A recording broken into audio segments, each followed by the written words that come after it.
নমস্কার, আমি সন্দীপ। আজ একটা বিষয় নিয়ে আমি আপনাদের সামনে একটা কথা বলতে চাইছি। সেটা হচ্ছে আমি একটা ছোট্ট কবিতা লিখেছি। As a profession I am private tutor. তো সেই হিসাবে পড়ানোর ক্ষেত্রে একটা অভিজ্ঞতা হয়েছে মেয়েদেরকে নিয়ে বিশেষ করে। কিছু, কিছু গার্জিয়ান বিশেষ করে সেরকম একটা মনোভাব পোষণ করে মেয়েদেরকে নিয়ে।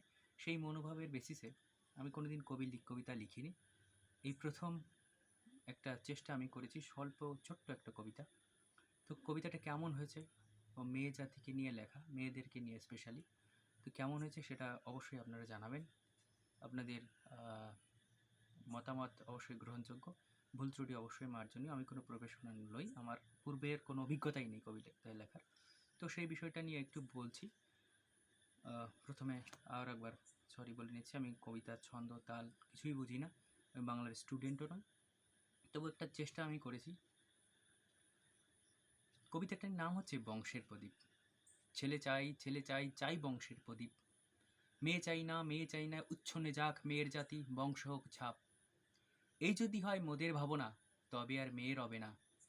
মেয়েও হবে ছেলের সমান, যদি দাও সব কিছু তাকে সমান সমান।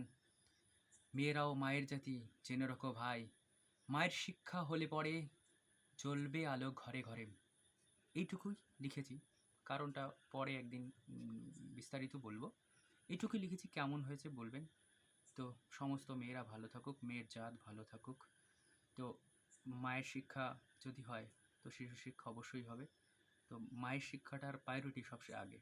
তো এই কথা বলেই আজকে এই বিষয়টা শেষ করছি। পরে একদিন কেন কবিতাটা লিখেছি, কেন বংশর প্রদীপই বা নামকরণ করলাম, একদিন বোঝাবো।